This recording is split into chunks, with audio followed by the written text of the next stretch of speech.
You're listening to Crystal Clear English Podcast. Learn English the crystal clear way. Hello, everyone. Okay, let's dive right in today. We're talking about something I think almost everyone encounters. No, yeah. What's that? You know that moment when you're maybe networking or meeting someone new or even, gosh, in an interview, Mm-hmm. and they ask that question. So what do you do? Or maybe, what are you studying? Yes. The classic. Sounds so simple, doesn't it? It really does. But it can feel surprisingly, I don't know, high pressure sometimes. You might fumble for words. Totally. Or worry about how much detail to give or if you sound clear or, professional enough. Exactly. And it's such a shame because it's more than just answering a question, isn't it? It's a real chance. It absolutely is. It's your opening to connect with someone, build that initial rapport. And also to, well, confidently show what you're about, your Re- skills, your expertise. Right. What makes you tick, essentially. And mastering this, it does wonders for your confidence. How's Well, think about it. If you have a clear idea, sort of a mental outline of how you want to phrase it, you just cut through all that hesitation, that anxiety. You feel ready, prepared. It's a great point. And that's really our goal today. Really, absolutely. We want to give you, the listener, a kind of framework, some solid ideas based on what we've found works best. For talking confidently, clearly about your job or your studies in English. Yeah, turning that slightly awkward moment into a real opportunity to, well, shine. We've spent some time thinking this through, breaking it down into hopefully simple, actionable steps. So, shall we kick things off with talking about your job? That's probably the most common one. Sounds good. It comes up all the time. What's the basic structure you'd suggest? Well, the key is not to overwhelm people. You don't need to give them your entire life story or, read your CV out loud. Right. Keep it manageable. Exactly. Think of it like building blocks. First block, just your job title and where you work. Super simple. Okay. The absolute starting point gives immediate context. Precisely. Like, I am a marketing manager at a digital advertising agency. Boom. Done. Short, clear. Perfect. Okay, so title and company. What's the next building block? Next, you'd briefly touch on your main responsibilities. What are the key things you actually do day to day? Not every single task, though, right? Just the highlights. Exactly. The core functions. So Yeah. sticking with that marketing manager, you might add something like, I handle social media campaigns and manage client branding strategies. Okay, I see. That gives a much better flavor of the actual work involved than just the title. Paints a picture. Right. So we have who you are, where you work, and sort of what you do. Got it. Title, company, main tasks, solid foundation. What else should we add? Well, another useful piece is your experience duration, roughly how long you've been in the role, or maybe the field in general. Okay. Why is that important? It just adds a layer of context, maybe a bit of credibility, shows you've got some history there. Makes sense. And keep it simple again, I assume. Oh, definitely. Just a simple phrase like, I've been working in this field for over 5 years, or I joined this company about 3 years ago. Easy enough. So what, where, what you do, how long? Are we missing anything? Well, the part that makes it really engaging, I think, is the why. Why? Yeah, why this job? What do you actually enjoy about it? What motivates you? Okay. Moving beyond just the facts and figures. Exactly. This is where you connect on a more human level, show a bit of passion. So instead of just listing duties. Right. You might say something like, what I really enjoy is creating content that connects brands with their audiences. It shows your enthusiasm, the purpose behind the tasks. I like that a lot. It makes it personal, memorable. Mm. Okay, anything else? There's one more piece, but it's kind of optional. Depends on the context. Okay. Your future goals, where you see yourself heading. Right. Probably not for every casual chat at a party. Probably not. But if you're networking, or maybe in a more formal setting, even in an interview context, mentioning something like, and I'm aiming to move into a creative director role in the next few years, can show ambition, that Yeah. you're forward-thinking. Got it. So tailor that last bit to the situation as who you're talking to. Exactly. Always think about your audience. Okay, this is great. Can we maybe pull all those pieces together, see how it sounds in one go? Sure. Let's imagine someone, let's call her Lisa Carter, introducing herself using this structure. She might say, I'm Lisa Carter, a software engineer at TechWorld Solutions.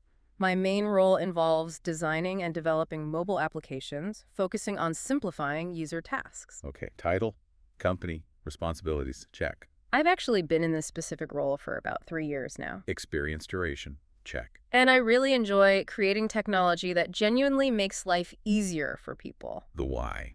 Love it. Check. For instance, recently I worked on an app designed to help students organize their study schedules more effectively. Oh, nice.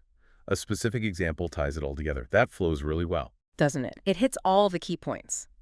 Title, company, tasks, experience, the personal motivation, even a concrete example. Yeah, it's clear, it's concise, but it also gives you a real feel for what she does and, importantly, why she does it. It's a solid framework. Gives you structure without sounding robotic or overly rehearsed, hopefully. Definitely. Now, what about folks who are studying?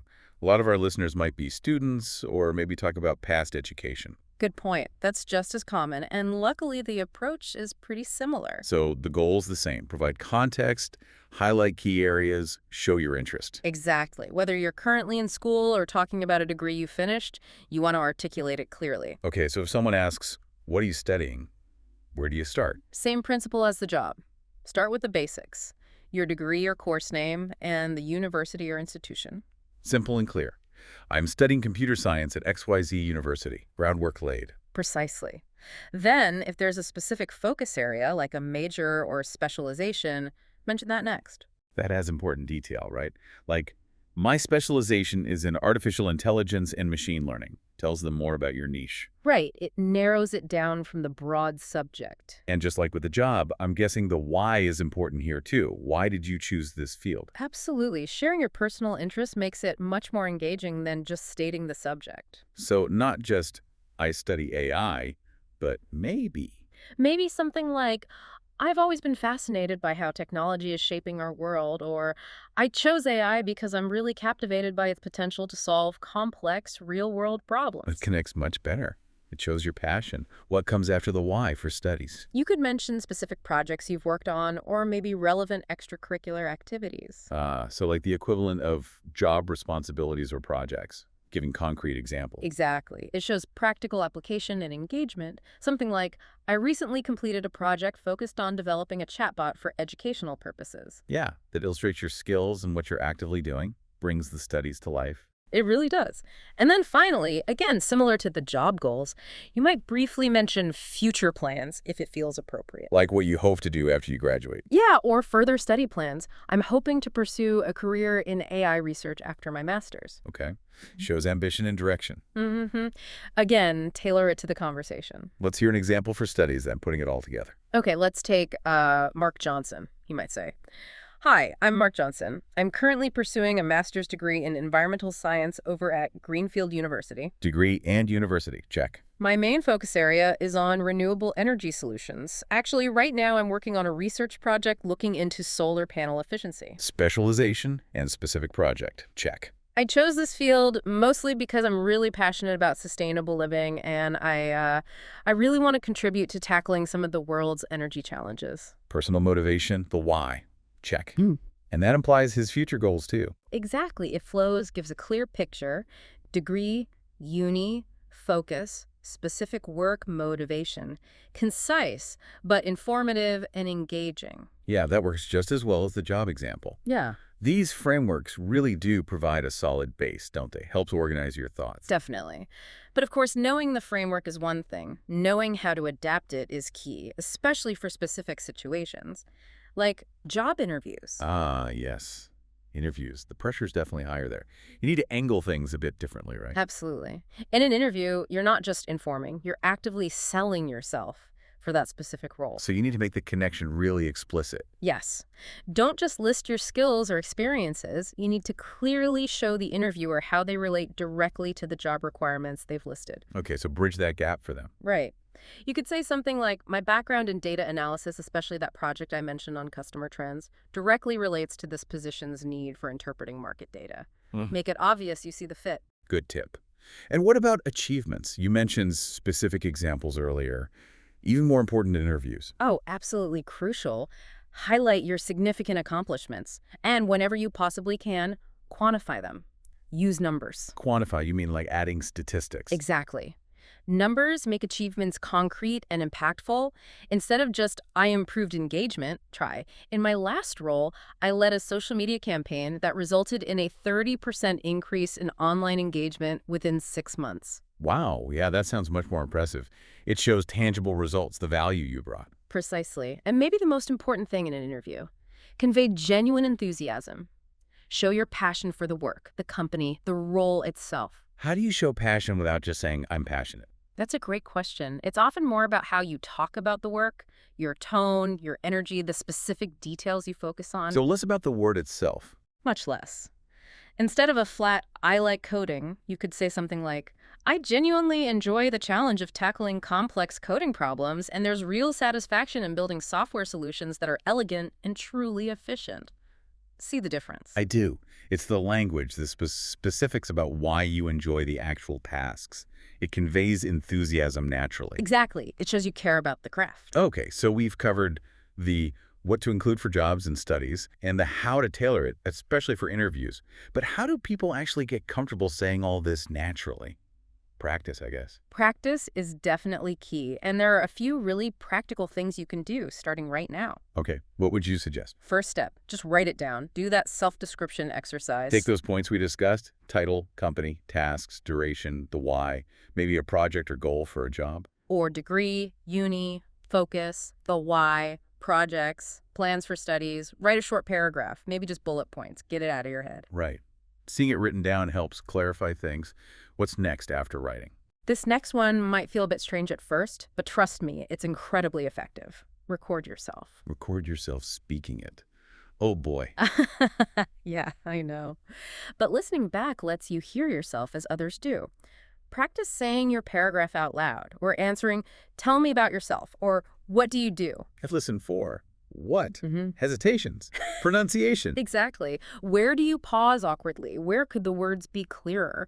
Are you using too many filler words like or like? It's fantastic self-feedback. Like being your own coach. Okay, makes sense.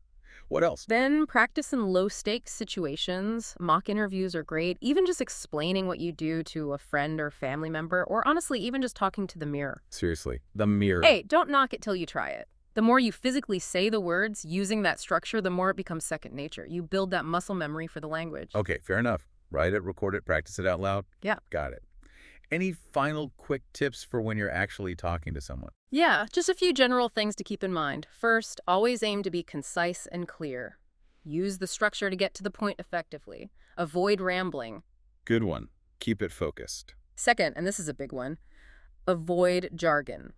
Unless you're absolutely sure the other person speaks your technical language, use simple, everyday words. Right. Don't assume knowledge. Explain things clearly. And related to that, always try to tailor your explanation to who you're talking to. Think about their background. What would they find interesting or relevant? So you wouldn't explain complex research the same way to a colleague as you would to your neighbor. Exactly. Adjust the level of detail and the focus. These simple things, clarity, no jargon, tailoring, make a huge difference in how well you connect. This has been really helpful. I hope this deep dive gives everyone listening some practical tools. Me too. Being able to talk confidently about what you do, well, it's just such a fundamental skill, isn't it? It opens so many doors. Absolutely. Think about it. Interviews, networking, even just making new friends. Having a clear, engaging way to explain your work or studies. It changes how people see you and honestly how you feel about yourself. And the best part is, it is a skill you can develop. It just takes a bit of practice with these kinds of frameworks and tips. You really can become more natural and less hesitant. Definitely. And listen, if you found this useful and you want more insights like this, more amazing content to boost your English, please do make sure you follow and subscribe to the Crystal Clear English podcast. We love digging into these practical topics. we really do. So let's wrap up with maybe one final thought for you to mull over. Okay. Think about this. When you learn to clearly articulate what you do or study, it doesn't just help other people understand your value. Interesting. Where are you going with this? It also helps you understand your own value. Yeah. Truly, putting it into clear words can actually be quite clarifying for yourself, a kind of self-affirmation. That's a fantastic point. It really does crystallize your own purpose and contribution, doesn't it? For yourself as much as for anyone else. It really does. So keep practicing, keep refining. And if you want to keep working on your English communication, remember to follow and subscribe here to the Crystal Clear English podcast. We'll be back with more deep dives soon. Thank you for listening to the Crystal Clear English podcast. Learning another language is like becoming another person.